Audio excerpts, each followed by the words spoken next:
escuches a los mediocres que te dicen no se puede. No escuches a los cobardes que te dicen no te arriesgues. No escuches al desconfiado que te dice yo no creo. No escuches a los ociosos que te dicen no trabajes. Ni escuches al fracasado que te dice no lo intentes. Solo escucha al optimista. Bendiciones, queridos todos. Bienvenidos a su magazine informativo Vive Consciente, con la dirección de Luz Esperanza Castro Jaimes, registro del Colegio Nacional de Periodistas 0723. Todas las bendiciones para el equipo de trabajo del magazine informativo Vive Consciente, Último Minuto Cúcuta y Notidía. Alerta. Escuchemos. La ley antivandalismo y antidisturbios de la que el presidente Iván Duque ha estado hablando desde el día de ayer. Una nueva ley que modernice la composición legal de cómo se van a regular de ahora en adelante todos estos hechos que terminan en violencia desmedida. Esto producto de más de 2 meses en los que los vándalos, los delincuentes y quienes han decidido bloquear ciudades y carreteras se tomaron pues esta práctica, la volvieron sistemática y han generado unos hechos de violencia sin precedentes en las ciudades de Colombia, en las carreteras de Colombia. Seamos claros, hemos visto unos actos vandálicos que han destruido infraestructura pública, que han incendiado palacios de justicia municipales, que han atentado también contra locales comerciales, y claramente necesitamos endurecer penas y necesitamos también que esos delitos no sean excarcelables. Yo creo que hay un gran consenso en el Congreso frente a la gravedad de estos hechos y a que tenemos que abordar esto desde una política criminal seria, responsable y que también le dé tranquilidad a los ciudadanos. Y por supuesto también ser muy claros frente a temas como los bloqueos. Nosotros tenemos que ser muy conscientes que nadie tiene derecho de quitarle a otro el derecho al trabajo, a la movilidad, a la alimentación o quitarle el abastecimiento a una ciudad. Recordemos que estas prácticas dejan a 2 bebés recién nacidos muertos por bloqueos en vías. Y en las últimas horas, en los últimos días, la triste muerte de Cristian Camilo Vélez por una cuerda tensada que al pasar en la moto lo degolló. Son miles las denuncias que ustedes han escuchado y que hemos hecho aquí en el programa La Noche sobre los ciudadanos que habitan diferentes barrios de la capital de Colombia y de la capital del Valle del Cauca, Cali, que han contado cómo ha sido su realidad en estos últimos 2 meses. Se han visto sometidos a extorsiones para poder ingresar o salir de sus barrios, a chantajes, a cobros, a amenazas. Muchos de ellos han dicho que se sienten secuestrados en sus propios barrios y el nivel de violencia desmedida y también reconocido ya como terrorismo urbano se quiere legislar en este sentido.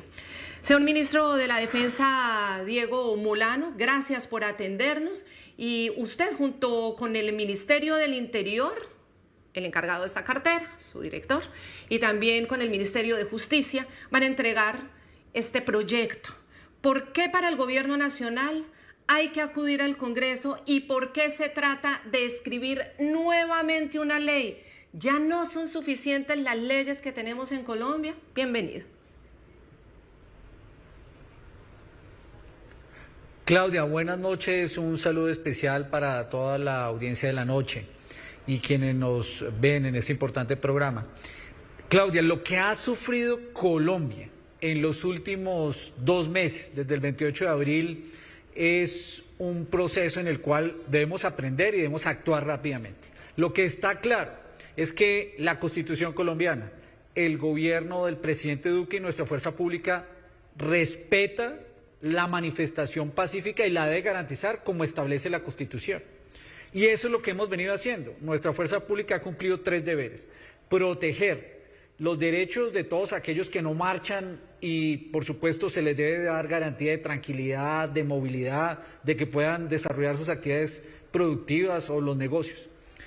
Acompañar a los manifestantes pacíficos en más de 14.500 actividades de manifestación pacífica ha estado presente y acompañando a nuestra fuerza pública. Pero la violencia El vandalismo, el terrorismo de baja intensidad no se puede tolerar, no se puede permitir, porque lo que hemos visto es que, aparte de las manifestaciones, han surgido acciones violentas, premeditadas y planeadas para afectar la vida, la integridad, la tranquilidad, la movilidad y yo diría la libertad de los colombianos. Frente a esos hechos de vandalismo y violencia, con el fin de tener mejores instrumentos jurídicos y lograr sanción adecuada, es que se necesita esa nueva ley de vandalismo. Señor ministro, esta nueva ley de vandalismo y de antidisturbios responde a qué tipo de vacíos legales que ustedes encontraron en los últimos 2 meses de manifestaciones y de violencia y vandalismo que han infiltrado estas protestas. Lo que, Jefferson, hemos evidenciado, y sobre todo nuestra Policía Nacional, es que hay un vandalismo que ya pasa a ser terrorismo de baja intensidad. Y es claro que en Colombia y nuestra Constitución establece la manifestación pacífica, la cual debemos garantizar y vamos a garantizar como le establece la Constitución. Pero cuando se lanza la primera piedra, cuando se destruyen los bienes públicos, allí hay violencia y crimen que por supuesto debe ser por parte de la autoridad pública judicializado y los responsables deben pagar por las afectaciones que cometen sobre terceros. Y lo que hemos evidenciado en este tiempo es que hay algunos de los instrumentos jurídicos que, a pesar de que son llevados ante la justicia, no son considerados. Vamos a señalar algunos ejemplos. En el caso de la destrucción de algunos vidrios que se consideran un delito menor, porque son un bien público, son dejados en libertad. Pero resulta es que esos vidrios son estaciones completas del sistema Transmilenio, que destruyó más del 40% de las estaciones, donde se movilizan a diario más de 2 millones de bogotanos. O la destrucción de los vidrios de las estaciones del Mío en Cali, que llegó a inhabilitar el sistema completo que moviliza a los caleños durante más de 2 semanas y media. Ese es un ejemplo. Por lo tanto, se necesitan sanciones y tipos penales más severos para que se responsabilice en este caso. Un segundo efecto, los que agreden física, pero particularmente violentamente a los funcionarios públicos. No puede ser que más de 1.480 policías hayan sido agredidos o lesionados durante este periodo de tiempo y a quienes cometen esa afectación directa a la integridad de los policías no les suceda nada. Eso no es manifestación pacífica. Sabemos que los manifestantes pacíficos buscan poder tener una vocería sobre diferentes inquietudes sociales. Pero cuando hay agresión a funcionario público y esa afecta directamente la integridad, por supuesto aquí debe considerarse que no se debe permitir y por supuesto el tipo penal y la sanción debe ser mucho más severa, porque hoy si no es que ya quede casi que afectación de integridad a la vida, pero cuando es un golpe, cuando es una patada, cuando es una agresión, no está sucediendo nada cuando particularmente sucede frente a funcionarios públicos como la policía. Y en tercer término, son las afectaciones a bienes privados y otros bienes como las afectaciones a establecimientos de comercio, como lo que ha sucedido, afectaciones a las tiendas de las esquinas. No es un grafiti, no es un vidrio roto, es que esas afectaciones que son hechas premeditadamente y planeadamente, pues tienen una sistematicidad que ya llega a tener afectaciones graves en el valor de esos bienes. Entonces aquí quién debe pagar y cómo debe pagar debe ser en este caso estipulado. Y por supuesto en ese procedimiento que tengan mejores instrumentos los jueces para tomar decisiones. ¿Qué vimos ayer, por ejemplo, frente a las afectaciones que se dieron en Armenia después de la captura de la policía y el proceso judicial donde fueron llevados por la Fiscalía ante un juez? Que aquellos que cometieron afectaciones graves y severas sobre un bien público, sobre una casa de justicia o sobre otras de estos bienes, quedan en libertad. Lo mismo sucedió con los bloqueos. La interpretación de que los bloqueos es un medio de manifestación pacífica por parte de algunos jueces y dejarlos en libertad, pues obliga a que realmente repensar, porque las afectaciones sobre los derechos de terceros con los bloqueos son muy graves. Claro, pero permítame, ministro, insistirle. Aquí estamos hablando de una nueva ley que tiene que hacer un trámite en el Congreso. A veces las leyes son necesarias para modernizar situaciones que traen elementos diferentes. Pero lo que estamos viendo aquí, lo que han denunciado los ciudadanos es que sienten que sus derechos han sido atropellados, que han cometido delitos sobre ellos, pero que finalmente, cuando el delincuente es apresado y es llevado ante un juez, el juez de garantía lo deja libres por alguna falla en el procedimiento, porque en el Código Penal está clarísimo que bloquear una vía pública es un delito y es uno de los límites a la protesta social. Bloquear una carretera también es un delito, porque puede afectar gravemente la vida y la integridad de las otras personas. Agredir a cualquier otro ser humano, que es las agresiones personales, también está debidamente redactado en el Código Penal colombiano. También el generar daño en bienes ajenos y en bienes públicos, chantajear, extorsionar, agresiones personales y asesinato. Y todo esto se ha conjugado. Pero resulta que atrapan a estas personas muchas veces infraganti, pero los jueces los dejan libre y los jueces se están escudando es que el procedimiento de la fiscalía no fue bien hecho. Entonces, esto es un tema de cambiar leyes o esto es un tema de aplicar las que tenemos con decisión y de hacer el procedimiento de la mejor manera posible. ¿O qué está pasando, ministro? No, definitivamente, Claudia, es necesario modificar la ley, porque muchas veces por la ley existente y para reforzar el mensaje se interpreta de una manera como si no fuera una afectación grave o un delito, sino más bien un mecanismo de manifestación pacífica que produce algo de desorden, pero que es manifestación pacífica y por lo tanto no puede ser tipificada como un delito. Ahí se presentan unos problemas de interpretación, por ejemplo, en el caso de los bloqueos, o por ejemplo, cuando se considera que no es demasiado grave. Lo vimos hace algunos años, año y medio creo yo, cuando a pesar de que destrozaron las estaciones de Transmilenio y se colocó un graffiti y con destrozos a varias de los bienes públicos en Bogotá, el juez consideró que no era suficientemente grave para que pudiera esa persona responsable quedar un tiempo bajo prisión y sin libertad. Es que aquí realmente no puede seguirse pensando que el destrozo de una ciudad es un delito menor y que la persona puede seguir en libertad porque no es una amenaza a la sociedad. Resulta que de destrozo tras destrozo, si individualmente se permite las destrucciones de las estaciones de Transmilenio, nos quedamos sin el sistema de transporte público en Bogotá, lo mismo en Cali.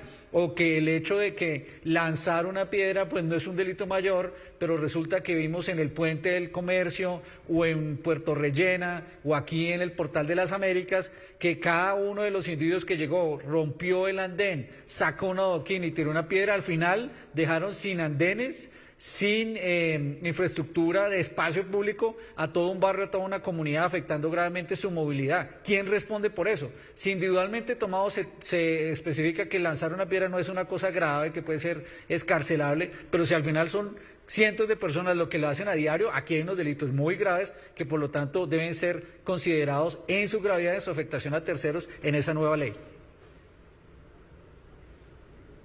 Pero, ministro, entonces es muy grave lo que usted también nos dice, porque, y así también lo ve mucha gente, ganaron la narrativa aquellos que quieren cometer un delito como si fuera una manifestación y como si fuera manifestación pacífica, porque más de una persona justificó que bloquearan vías importantes, vías afectando a millones de habitantes, que porque era una manifestación. Pero es que en el Código Penal no dice si es manifestación o no, o si es que usted quiso hacerlo por X o Y motivo. Es que en el Código Penal no dice, es que si es manifestación, entonces no puede ser. Es que si la motivación fue que usted decidió reunir a sus amigos para tapar una vía. No, el Código es clarísimo y el Código Penal dice que eso es un delito. ¿Cuál es la motivación? No importa, porque eso es un delito. Entonces, tomó ventaja la narrativa de que ya cometer esos delitos hace parte de la manifestación y de la manifestación pacífica, no importa afectar a los ciudadanos, no importa afectar a millones de personas, no importa afectar a un sistema de transporte masivo, dejando a millones de personas afectadas caminando extensos kilómetros para llegar a su trabajo y a su casa. Es decir, ganó esa narrativa ante los jueces. Yo creo que esa es una de las lecciones aprendidas de este proceso y por eso es tan importante este proyecto de ley que va a ser socializado y discutido al interior del Congreso de la República, porque es claro que debemos garantizar la manifestación pacífica y es claro que la manifestación pacífica busca dar voz a las inconformidades sociales y como autoridad es una pieza fundamental de garantía dentro de la Constitución y en la democracia.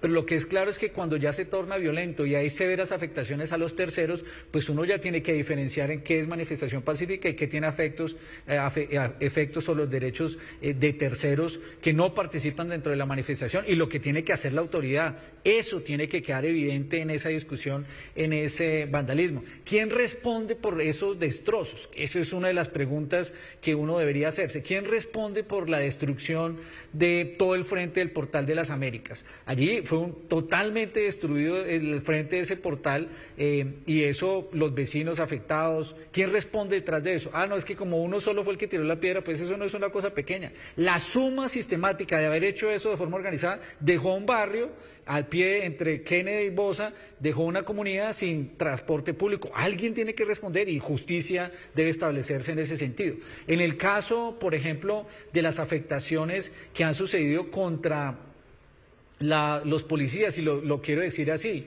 o sea, hoy gritar a un policía, vituperar a un policía y pegarle a un policía no puede considerarse un mal menor. Y que quede en libertad. Vaya algún colombiano a tratar de agredir a alguna autoridad pública en Estados Unidos o en Europa a ver qué sucede. Aquí eso no puede ser que más de 1.400 policías hubieran sido lesionados. Y por supuesto también, y en esto quiero decirle, es claro que también cuando hay abuso de autoridades, actos irregulares por parte de nuestra fuerza pública tienen que ser judicializados y con mucho más severidad, por supuesto. Pero aquí se volvió costumbre que a la autoridad pública y a los policías durante estas manifestaciones sufrieran todo tipo de agresiones. No, eso tiene que también respetarse, así sean leves, porque aquí solo voy a decir un tema muy sensible frente a este tema de vandalismo. Tú has visto lo que ha pasado con los monumentos de Colombia. O sea, ¿tiene alguien derecho a decir que porque no interpreta tumbar estatuas porque tiene una interpretación diferente de la historia y que no le pase nada? O pueden coger a punta de estas bolas de ping-pong llenas de pintura y ensuciar y manchar las estatuas de toda la carrera séptima o lo que sucedió con el monumento a los héroes. ¿Eso es derecho de terceros y un buen ejercicio de manifestación pacífica? No, yo creo que no. Destrozo de bienes públicos tienen que ser considerados en ese vandalismo. ¿Quién va a pagar la limpieza y el destrozo de todo el monumento de los héroes en la calle 80 de Bogotá? ¿Quién va a pagar por el destrozo que se da cuando, por ejemplo, se acaban con los monumentos históricos de una ciudad? Que no es solo un problema de interpretación ideológica, sino es un problema de arte, es un problema de cultura que afecta el resto de la sociedad. Y entonces cualquiera otra persona hoy puede llegar a la mitad de una ciudad y decir, no me gusta esa estatua y la derrumbo porque sí, sin ninguna consecuencia. No, hay que dar un debate histórico, hay que dar un debate sociológico y sobre interpretación de esos símbolos, pero lo que no puede ser es que cualquiera pueda tomarse la autoridad, que sucedan ese tipo de hechos y nadie pague por esa responsabilidad. Y tomando su pregunta, ¿quién responde por? La pregunta también es, ¿quién responde por los miles de locales comerciales de pequeños y medianos emprendedores y empresarios que vandalizaron, que saquearon, que dejaron en ruinas a miles de familias, esos empresarios que lo perdieron todo por cuenta de una turba que pasó y arrasó con su negocio? En ese caso concreto, por ejemplo, hablemos ya puntualmente, ¿qué van a proponer ustedes? Que en la ley quede redactado de qué manera y con qué agravante. Estamos en la discusión de esos temas, pero mira, por ejemplo, un debate que se dio en algún momento cuando se está discutiendo el estatuto de uso de la fuerza y de la manifestación pacífica. Allí se planteó y se llegó a plantear, y es materia de debate, que quienes organicen una manifestación puedan tener también un seguro, que en caso de que haya destrozo, pues se responda frente a ese destrozo, porque los que hacen la manifestación deberían garantizar el orden y la tranquilidad, de modo que si afecta a derechos de bienes de terceros, pues puedan dar una respuesta en ese sentido. Esa es una opción que se planteó, fue desechada en la discusión del decreto, pero eso es un debate que está abierto. ¿Quién le paga la vitrina que fue destrozada al panadero en una esquina cuando surgen los vándalos? ¿Quién lo paga? ¿Quién se responsabiliza por ello? Eso es un daño en bien privado, no es un mal menor. Muchas veces no, es que es una sola ventana rota. No, una ventana rota en una tienda significa que los clientes no vuelven y que después de que esos clientes no vuelven pierde sus ventas. ¿Quién paga por eso? ¿Quién se responsabiliza por lo que produce esa tienda a diario que tuvo que durar cerrada? O lo que yo vi en Pasto. En Pasto tenemos unos comerciantes que, por supuesto, por ahí pasa la manifestación, cuando es pacífica, perfecto, pero cuando tienen que cada semana cubrir todas sus vitrinas con placas y con tablas de madera para que no sean afectadas y destruyen el local a pesar de eso y lo tienen que volver a reemplazar y volver a cubrir. Ese es un solo vidrio, entonces romper ese vidrio no tiene ninguna afectación cuando se hizo sistemáticamente por varias semanas y perdieron empleos, se perdieron la posibilidad de esos pequeños negocios de las madres cabezas de familia que viven en varios de esos locales sostenerse debido a que no tienen clientes. ¿Quién paga por eso? Una sociedad debe garantizar la manifestación pacífica, por supuesto, pero cuando se suceden ese tipo de destrozos en los pocos bienes que tienen los ciudadanos para trabajar, para salir a hacer su diario, como son esos pequeños negocios, pues también debe haber una exigencia de la sociedad de responsabilidad y que la justicia opere. Esta legislación que el Gobierno Nacional va a presentar al Congreso contempla que los alcaldes y gobernadores asuman una mayor responsabilidad en la represión de la violencia y el vandalismo. Pues lo que pasa es que no es represión, es cumplir su función.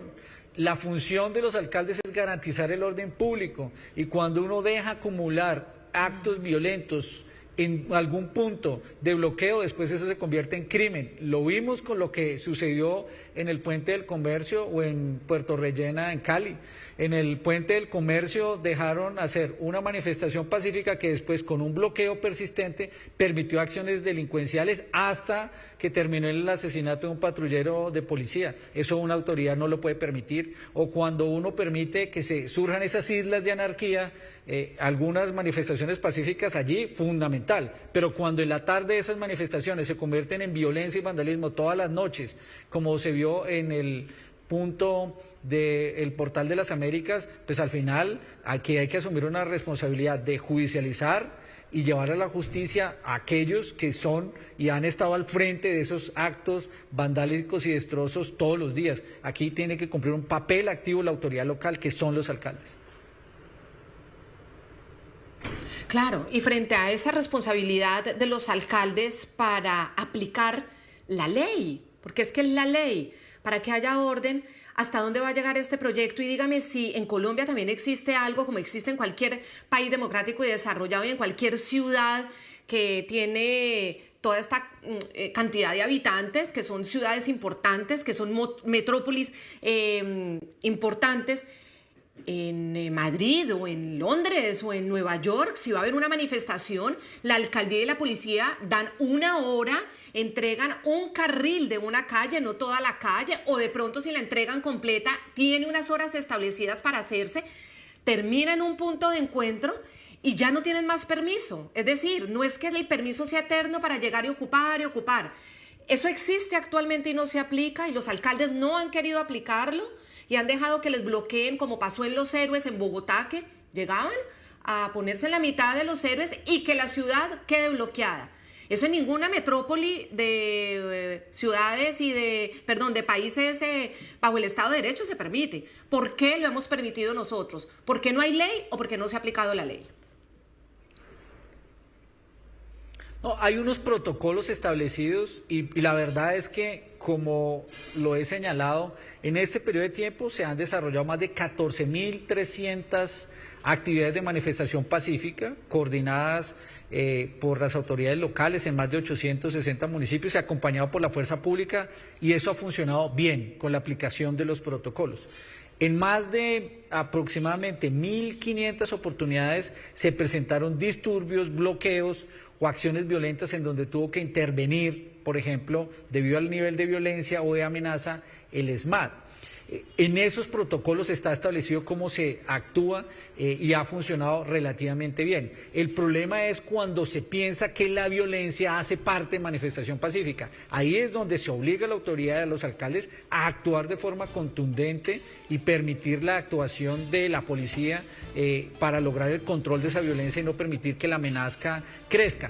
¿Qué creo yo? Que en algunas interpretaciones de esos protocolos se pueden presentar problemas, porque es como decir, si hay violencia, entonces se puede actuar, pero la amenaza previa también obliga a una actuación para prevenir y precisamente evitar los destrozos. Si tú eres de los que paga a tiempo la factura del agua, ¡prepárate! Porque Aguas Capital Cúcuta sorteará 6.500.000 pesos. Entre los más puntuales, así que conéctate este viernes a nuestras veladas culturales virtuales a partir de las 7 de la noche por nuestra página de Facebook y sé uno de los ganadores. Sorteos millonarios. En medio del lodo y los malos olores, la cuadrilla Aguas Capital Cúcuta trabaja por el bienestar de los cucuteños. Mi nombre es Neider Bustos, yo hago parte del Centro de Negocio Alcantarillado, la cuadrilla de Canales. Bueno, llevo aproximadamente un año en Aguas Capital. Yo trabajo para aquí para poder ayudar en el sustento de mi familia. Algunos de mis compañeros son padres de familia y gracias a esto pueden sacar sus familias adelante. Lo más difícil de nosotros es entrar a este lodo donde hay esta basura para poder realizar nuestro trabajo. Mi nombre es Luz Pedraza, habitante del barrio Carora. Es extremadamente fuerte el trabajo de ellos y no muy valorado muchos por vecinos por acá que siguen aún, estando ellos trabajando, lanzándoles basura.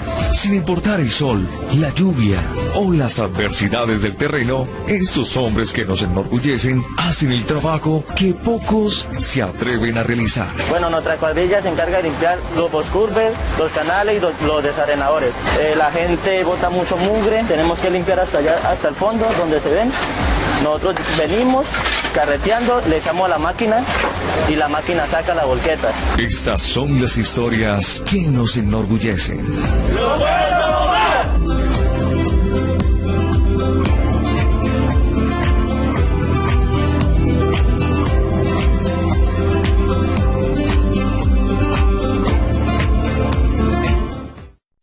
IPS Futumédica al alcance de todos, con el 50% de descuentos en consulta con medicina especialista y exámenes en medicina. Hemos visto con dolor serias denuncias de abusos sexuales contra niños en lugares que estaban destinados para su cuidado. Me indigna, me duele, me genera rabia, rechazo ver ese abuso a los niños de Colombia. Y esas bestias malnacidas que cometieron esos hechos tienen que pagar toda la carga de la justicia por lo que cometieron. Y esa es la razón por la cual desde nuestro gobierno hemos insistido tanto en la cadena perpetua para asesinos y violadores de niños. Ya sacamos adelante el acto legislativo y el próximo martes vamos a estar sancionando esa ley. Y lo que esperamos los colombianos frente a ese tipo de crímenes es que los cometan se pudran en las cárceles de nuestro país. No hay derecho a que estas cosas ocurran. Y en nombre de todo el pueblo colombiano, no solamente manifestamos nuestra indignación, sino que nos comprometemos todos a trabajar para que haya la sanción más fuerte posible. Quiero también expresar que ante esos hechos tenemos todos que hacer unas reflexiones profundas como sociedad. Son muchos los niños que son abusados al interior de sus hogares y son muchos los niños que son abusados en entornos cercanos. Por eso, lo que hemos avanzado en este gobierno con la cadena perpetua, la prisión perpetua, recordando esa labor de Gilma Jiménez, lo que hemos avanzado para que esos delitos sean imprescriptibles y también para que fortalezcamos la capacidad de investigación, es justamente para hacer verdad el artículo 44 de nuestra Constitución, donde los derechos de los niños están por encima de los derechos de los demás. ¿Qué fue lo que pasó? ¿Qué fue lo que realmente pasó? En un hogar atendido por Comunsap, un operador privado en la Comuna 2, barrio Santa Cruz de Medellín, donde se atienden 72 niños menores de edad, hay una denuncia de un presunto abuso sexual. El niño ingresa el día 19 de junio al sistema de salud, al Hospital Consejo de Medellín. Allí, como es ordenado por la resolución del Ministerio de Salud y Protección Social, se activa el Código Fucsia, que es para garantizar el restablecimiento de derechos, en este caso de víctimas de abuso sexual, y ese día se activa toda la ruta de protección y restablecimiento de derechos. Y como entidad que regula la política pública, entramos inmediatamente también a intervenir allí, este centro, y evaluar qué fue lo que aconteció para tomar las medidas de índole administrativo que sean necesarias. Es un operador que lleva ya cerca de 10 años operando en el sector, no tenía ningún antecedente de no prestar adecuadamente el servicio, pero insisto, estamos en todo el proceso judicial con la Fiscalía y administrativo como Alcaldía Municipal. Hemos escuchado en las últimas horas que ya la Fiscalía está iniciando las investigaciones, pero quiero preguntarle, José, ¿quién es el agresor sexual? ¿Qué se sabe de él?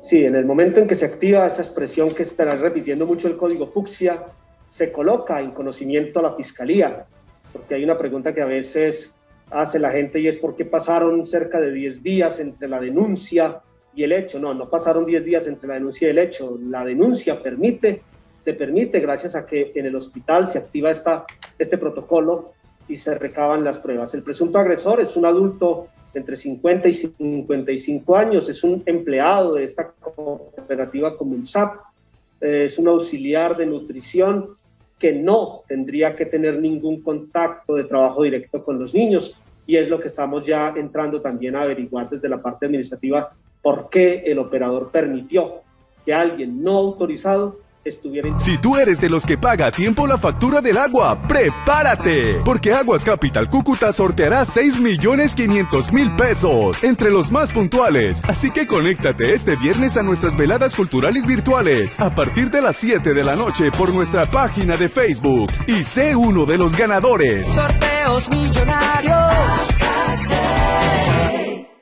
En medio del lodo y los malos olores, la cuadrilla Aguas Capital Cúcuta trabaja por el bienestar de los cucuteños. Mi nombre es Neider Bustos, yo hago parte del Centro de Negocio Alcantarillado, la cuadrilla de Canales. Bueno, llevo aproximadamente un año en Aguas Capital. Yo trabajo para aquí para poder ayudar en el sustento de mi familia. Algunos de mis compañeros son padres de familia y gracias a esto pueden sacar sus familias adelante. Lo más difícil de nosotros es entrar a este lodo donde hay esta basura para poder realizar nuestro trabajo. Mi nombre es Luz Pedraza, habitante del barrio Carora. Es extremadamente fuerte el trabajo de ellos y no muy valorado muchos por vecinos por acá que siguen aún, estando ellos trabajando, lanzándoles basura. Sin importar el sol, la lluvia o las adversidades del terreno, estos hombres que nos enorgullecen hacen el trabajo que pocos se atreven a realizar. Bueno, nuestra cuadrilla se encarga de limpiar los boscurves, los canales y los desarenadores. La gente bota mucho mugre, tenemos que limpiar hasta allá, hasta el fondo donde se ven. Nosotros venimos carreteando, le echamos a la máquina y la máquina saca la volqueta. Estas son las historias que nos enorgullecen. ¡Lo bueno va!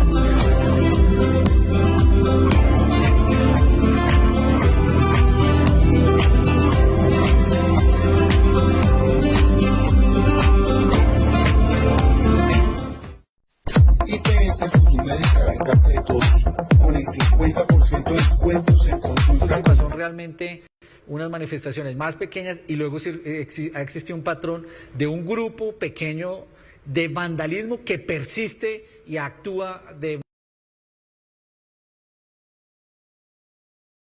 para hacer lo que quiera al siguiente día, porque sucede como lo vimos, que entonces resulta la destrucción de un sistema completo de transporte, porque se interpreta que romper un vidrio no es tan grave y que la persona puede quedar por fuera, y al final destruyeron todos los vidrios de las estaciones de Transmilenio o del MIB. Claro, y sin vidrios muchas de esas estaciones no pueden funcionar por simple seguridad de los pasajeros y se inhabilitan y afecta a millones de personas.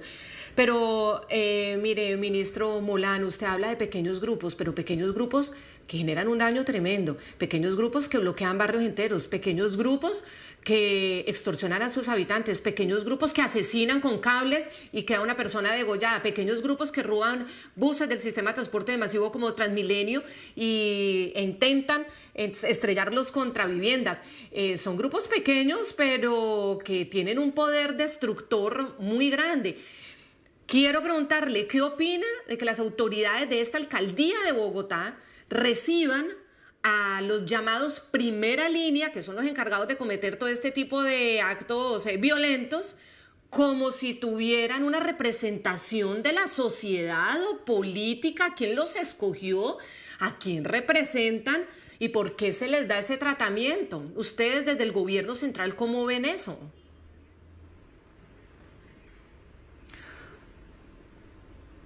La verdad es que a lo largo de estos 2 meses, yo mismo lo ha visto el presidente Duque, lo ha visto todo el gobierno, la directora del ICF, el consejero de la Juventud, aquí una movilización muy amplia de los jóvenes porque tienen muchas inquietudes sociales y las entendemos y hemos buscado escucharlos. Tienen inquietudes frente al tema de empleo, tienen inquietudes frente al tema de educación y por supuesto después de una pandemia es necesario que la sociedad se escuche y que las autoridades y el gobierno los escuche, y eso es válido, y para eso es la manifestación pacífica, y el gobierno del presidente Duque lo ha hecho, y de hecho recientemente se ha lanzado el Pacto por la Juventud que está consultando en todas las sociedades a los jóvenes, y porque los jóvenes tienen inquietudes, son válidas, y hay que escucharlos, y hay que tomar acción para resolver los problemas sociales y de futuro que enfrentan. Pero lo que no se puede permitir es que algunos de estas organizaciones se consideren como manifestantes, pero al mismo tiempo actúan con vandalismo o violencia. Eso no se puede permitir porque no se pueden confundir esos dos espacios. Mucho menos cuando han llegado y hemos tenido evidencia de que se abren los espacios como juventud para hablar con el gobierno, luego llegan unos jóvenes o algunos otros representantes de ellos que expresan sus inquietudes y eso está bien, son oídos.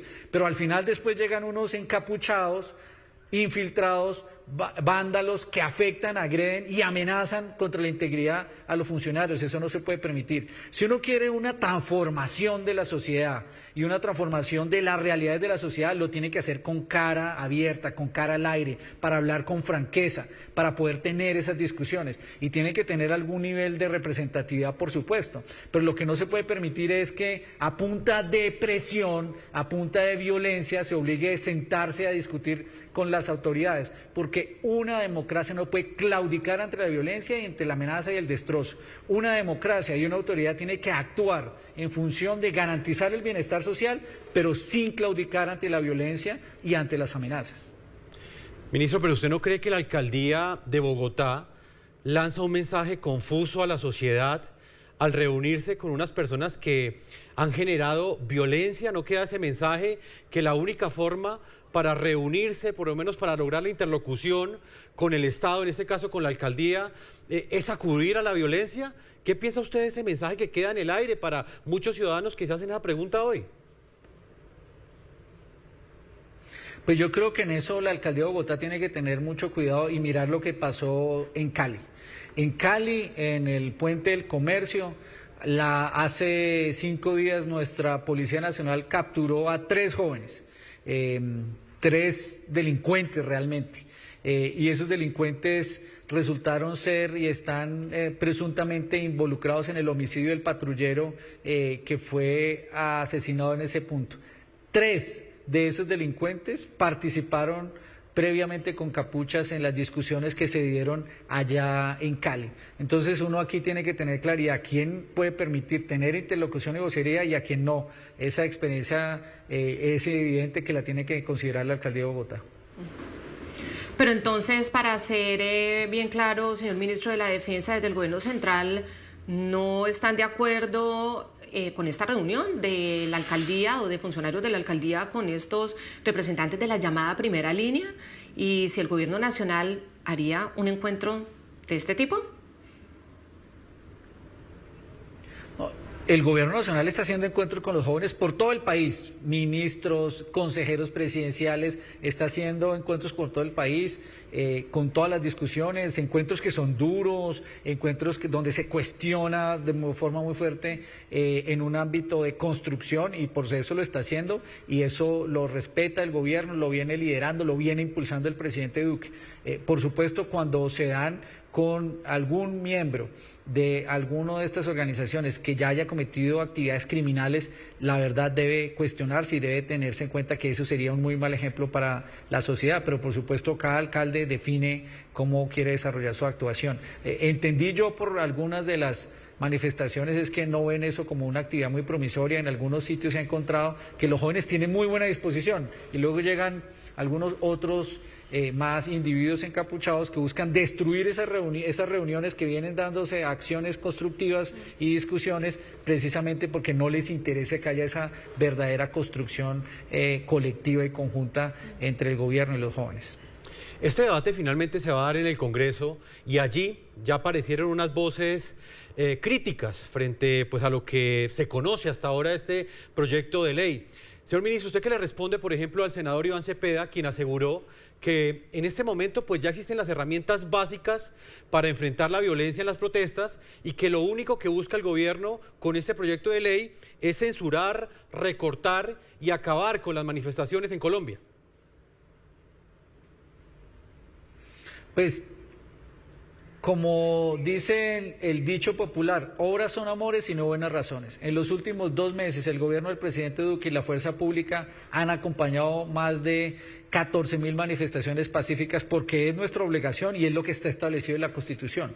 Lo que sí nuestra sociedad tiene que unirse, y por eso tan importante el debate democrático en el Congreso de la República, es frente a la violencia, el vandalismo y el destrozo. Lo que encontramos y vimos con los bloqueos es inaceptable para una sociedad. Una sociedad no puede claudicar frente a los bloqueos estipulando o pensando que un bloqueo, porque tiene unas afectaciones por horas, no tiene consecuencias muy graves para el resto de la sociedad.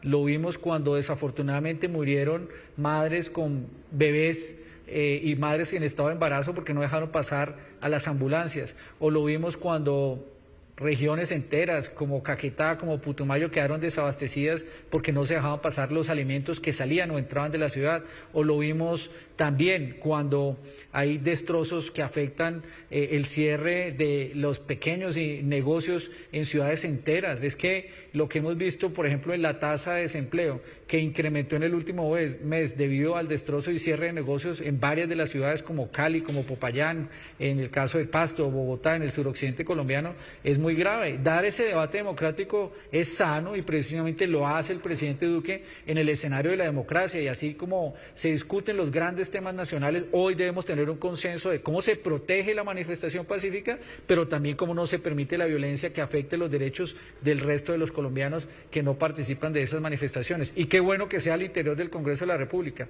De ninguna otra manera se podría dar ese debate sino al interior del Congreso de la República, y que sea con la representación de todos los colombianos, y allí el que defina qué tipo de ley debemos tener para que sea más estricta o no, para que sea más severa o no, para que dé mejores interpretaciones, instrumentos a la justicia y a la policía para actuar frente a la violencia que se ha generado.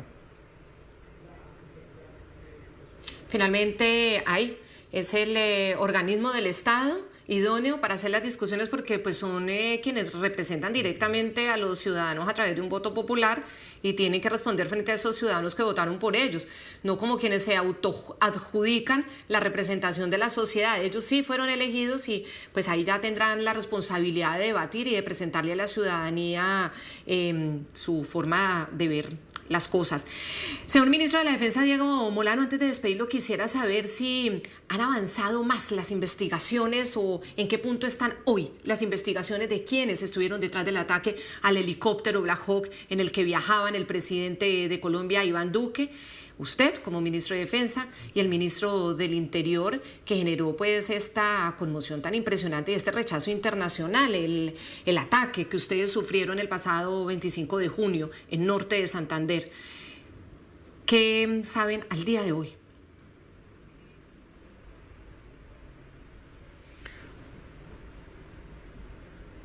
Lo que sucedió con ese ataque terrorista, cobarde, contra la institución y en particular contra la vida y la integridad del presidente de la República, es parte, Claudia, es muy importante que los colombianos lo entendamos así, de una espiral y un ciclo de violencia que tiene un propósito de generar una desestabilización institucional. Y en esa medida, lo que ha pasado en los últimos meses, cuando se hace con violencia sistemática, y ese ataque contra la integridad del presidente y la vida del presidente de la República busca generar desestabilización institucional. Nuestra democracia no puede permitir esa acción terrorista para desestabilizar institucionalmente al país y por lo tanto desde el primer momento actuó la Policía Nacional con el liderazgo de la Fiscalía en avanzar en las investigaciones y van, por supuesto, en buen curso. Inicialmente, la información que ha sido recopilada por fuentes que han dado información a partir de la recompensa ofrecida de más de 3.000 millones de pesos, llevan a señalar que hay involucración de grupos armados ilegales que tienen el propósito de generar desestabilización, como son las disidencias de la FARC y el ELN, que tienen presencia en esa zona, pero también tienen presencia en Venezuela. Gracias a los retratos hablados se comenzó a recopilar mucha más información por parte de las autoridades respectivas, que ya han pasado fotografías reales sobre esos procesos y avanza en materia de investigación los resultados y esperemos prontos ejecuciones frente a esos procesos investigativos que permitan dar con los responsables, porque nuestra fuerza pública, nuestras fuerzas militares y de policía siguen en acción permanente, no solo para garantizar la seguridad y la presencia en Cúcuta, sino para esclarecer ese hecho que buscó desestabilizar la democracia en Colombia. ¿Está involucrada la llamada narcotalia? Hasta el momento, la información suministrada y recopilada en este proceso da identificación de una supuesta alianza criminal entre disidencias de la FARC y el ELN, pero por supuesto será la Fiscalía en su proceso investigativo la que determine la responsabilidad de alguno de estos grupos. Si tú eres de los que paga a tiempo la factura del agua, ¡prepárate! Porque Aguas Capital Cúcuta sorteará 6.500.000 pesos entre los más puntuales. Así que conéctate este viernes a nuestras veladas culturales virtuales a partir de las 7 de la noche por nuestra página de Facebook y sé uno de los ganadores. Sorteos millonarios. En medio del lodo y los malos olores, la cuadrilla Aguas Capital Cúcuta trabaja por el bienestar de los cucuteños. Mi nombre es Neider Bustos, yo hago parte del Centro de Negocio Alcantarillado, la cuadrilla de Canales. Bueno, llevo aproximadamente un año en Aguas Capital. Yo trabajo para aquí para poder ayudar en el sustento de mi familia. Algunos de mis compañeros son padres de familia y gracias a esto pueden sacar sus familias adelante. Lo más difícil de nosotros es entrar a este lodo donde hay estas basuras para poder realizar nuestro trabajo. Mi nombre es Luz Pedraza, habitante del barrio Carora. Es extremadamente fuerte el trabajo de ellos y no muy valorado muchos por vecinos por acá que siguen aún, estando ellos trabajando, lanzándoles basura. Sin importar el sol, la lluvia o las adversidades del terreno, estos hombres que nos enorgullecen hacen el trabajo que pocos se atreven a realizar. Bueno, nuestra cuadrilla se encarga de limpiar los boscurves, los canales y los desarenadores. La gente bota mucho mugre, tenemos que limpiar hasta allá, hasta el fondo donde se ven. Nosotros venimos carreteando, le echamos a la máquina y la máquina saca la volqueta. Estas son las historias que nos enorgullecen. ¡Lo bueno va!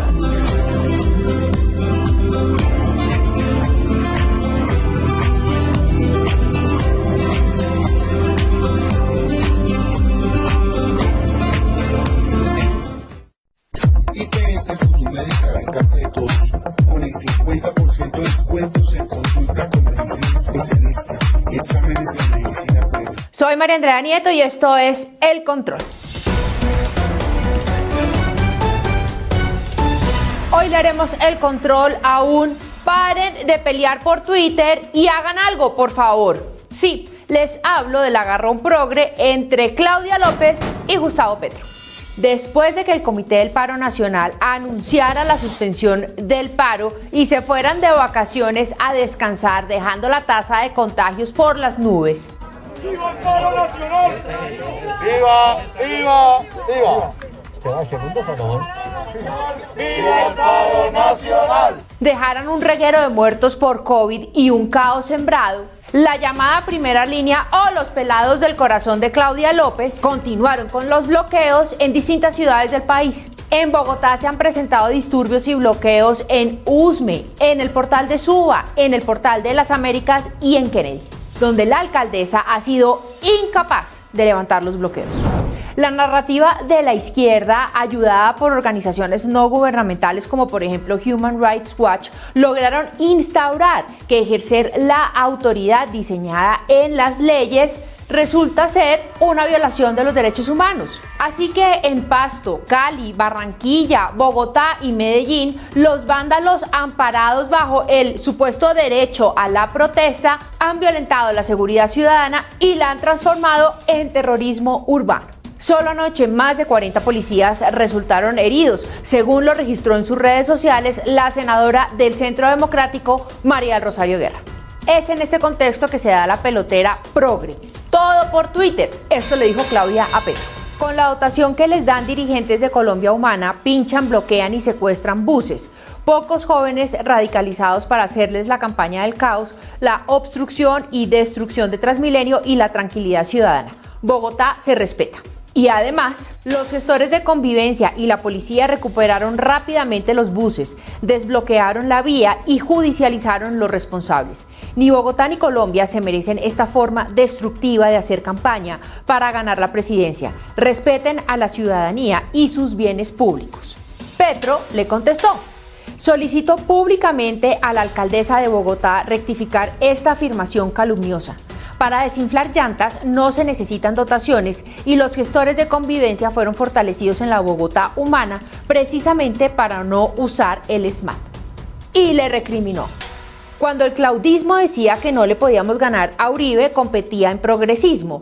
Ahora que saben que solo una coalición total de la derecha y él pueden intentar detenernos, se traslada a la derecha. El paso de Claudia a la derecha es calculado. Y que dizque he solicitado el levantamiento de bloqueos y una tregua mientras pasa la ola de pandemia hace meses, pero la respuesta estatal no es más que una táctica electoral de descrédito sobre nosotros. La bancada del Consejo debe analizar si es hora de pasar a la oposición en Bogotá. Sí, así como lo oyeron, Petro dice que dijo que pidió una tregua mientras pasa la ola de contagios hace meses. Parece que se le olvidó este trino que él puso, diciéndole al gobierno nacional que si quería que se acabaran las aglomeraciones, entonces que tumbara la reforma tributaria. Recordemos que el senador petrista Gustavo Bolívar realizó una vaqui para recoger fondos y financiar a los pelados de la primera línea con cascos, guantes y gafas. De pronto, Petro no se acuerda de eso. La reacción de otros petristas no se hizo esperar. Esto dijo el representante a la Cámara por el Partido Verde, Inti Asprilla. La señora Claudia López cree tener todo permitido en su actuar político. Al igual que Uribe, estigmatiza y macartiza a quienes no piensan como ella. Los señalamientos que realizó contra la Colombia Humana son sencillamente inaceptables. El síndrome de Ubris en todo su esplendor. Pero si se acuerdan que Inti se fue para Cali y allá... ¡Ah! ¡Primera línea, ayúdenme! Y esto dijo el senador Iván Cepeda. Las acusaciones de la alcaldesa Claudia López contra Colombia Humana son temerarias e inaceptables. La determinación de responsabilidades penales, por lo menos en un Estado de Derecho, corresponde a las autoridades judiciales y no a las ejecutivas. Ay, este pacto histórico nos está saliendo muy caro. Por otra parte, no se puede olvidar que Claudia López ha sido muy floja en términos de ejercer su autoridad. en pleno paro nacional, no tuvo la fuerza suficiente para organizar la institucionalidad y defender los derechos de las mayorías. Pero sobre todo porque señaló de manera constante como responsable a la Policía Metropolitana en lugar de haber trabajado con ella en equipo. Pero ni la policía ni el ESMAD tiene autorización para quitarle ojos a nuestros jóvenes ni vida a los manifestantes. Pues resulta que el tema se desbordó, se salió de control y los progres de un lado y del otro buscan hacer réditos políticos violando los derechos humanos de los ciudadanos en las calles de Colombia. Qué irónico, ¿no? Pues en esta pelea Claudia López no se quedó con nada. De la misma organización política, un senador los dotó de elementos para enfrentarse con la policía. Una concejal mintió sobre ambulancias que terminaron vandalizadas. Ediles y dirigentes locales les dan apoyo logístico en bloqueos. Los convocan a mantener la confrontación. Y remató. Y su jefe máximo condiciona dejar el caos polarizante a que Bogotá deje de invertir en Transmilenio. Son muchas voces y acciones de la misma organización en la misma dirección de radicalización y destrucción. Una vez más, los invito a recapacitar. Tienen mejores formas de ganar. Y pues a Petro no le gusta el Transmilenio. No se suba a Transmilenio. Ojalá dejaran de pelear en la vida virtual y pasaran a hacer algo en la vida real. Por ejemplo, levantar los bloqueos y condenar con contundencia la violencia. Porque hay una realidad que sí se ha venido contando en muertos. Entre el 12 de mayo, 15 días después de haberse iniciado el paro nacional, y el 28 de junio, 15 días después de haberse terminado el paro nacional, han muerto por cuenta del virus 26.065 colombianos, es decir, el 24.74% del total de los muertos que lleva el país por cuenta del COVID. Y luego dicen que las aglomeraciones no tuvieron nada que ver. Irresponsables. Señores progres, claudistas y petristas, a punta de caos, destrucción, muerte, desempleo, inseguridad y vandalización, no se ganan las elecciones, ni del Congreso ni presidenciales. Bueno, queridos, les dejo toda esa información y ese conocimiento en sus mentes y en sus corazones. Y esta noche, si es posible, vuelvan a ver el programa y compartan el programa, compartan todo lo que Magazine Informativo Vive Consciente publica, los podcasts que estoy publicando, compártanlo, compartan lo que hay en la página web y en el canal de YouTube. Ayúdenme a cuidar la democracia, a sembrar en la mente y el corazón de los hombres la corresponsabilidad, el amor, la misericordia y la compasión. Y también a estar informados de forma precisa y veraz. Los quiero. Que Dios. No escuches a los mediocres que te dicen no se puede. No escuches a los cobardes que te dicen no te arriesgues. No escuches al desconfiado que te dice yo no creo. No escuches a los ociosos que te dicen no trabajes. Ni escuches al fracasado que te dice no lo intentes. Solo escucha al optimista que te dice avanza, puedes. Solo escucha a los valientes que te dicen no te rindas. Escucha al inteligente que te invita a usar la mente. Escucha a los entusiastas que animan y dan aliento, a los grandes triunfadores que sueñan con lo imposible. Escucha a los que conocen el camino a la victoria. Ellos construirán mundos, imperios, galaxias, soles. Encontrarás el tesoro más grande que hay en la vida, la libertad verdadera, la conciencia de quién eres, un ser total, sin fronteras, sin límites, sin miseria.